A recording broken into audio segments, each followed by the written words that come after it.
this video, I will be reading a story called Liza Gets A Pet. Liza had spent the holidays with her school friend Sonny. Sonny had no parents and lived on a farm with her Aunt Lily and Uncle Ronnie. They had a son, Johnny, who had finished school and helped his father on the farm. Liza was the king's daughter and she had grown up in the luxury of the palace without having to do any work at all.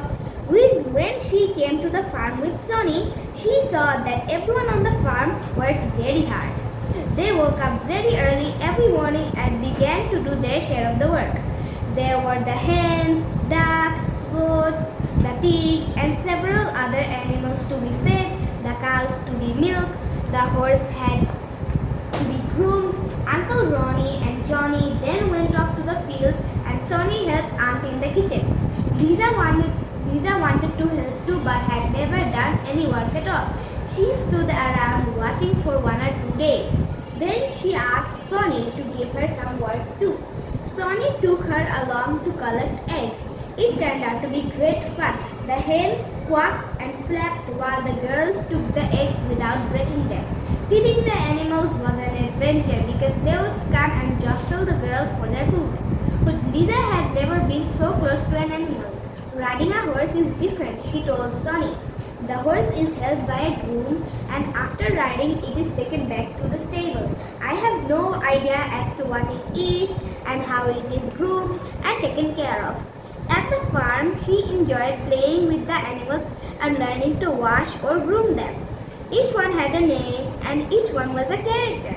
By the time the holidays were over, Liza felt she knew each one of them even better than she knew all the attendants in the palace.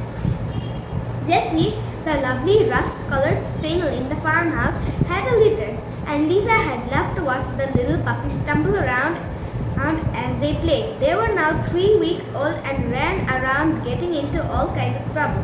Liza was going to spend 2 weeks at the palace before returning to school. She had invited Sonny to come with her. They were packing their stuff as they were to leave in an hour's time. When Johnny came with a basket in his right hand. "For you," he said, grinning shyly. He held out the basket to Liza.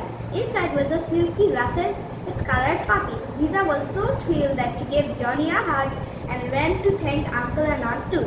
May I come again, please?" she begged. "Of course, my dear," said Aunt Lily and Uncle Ronnie nodded. It was the best holiday Liza had ever had, and as she knew she could return, she didn't feel so bad either. Princess Liza and her friend Sonny and the puppy, now named Tom, waved goodbye as the car drove them to the palace. Bye friends, I'll see you in my next video.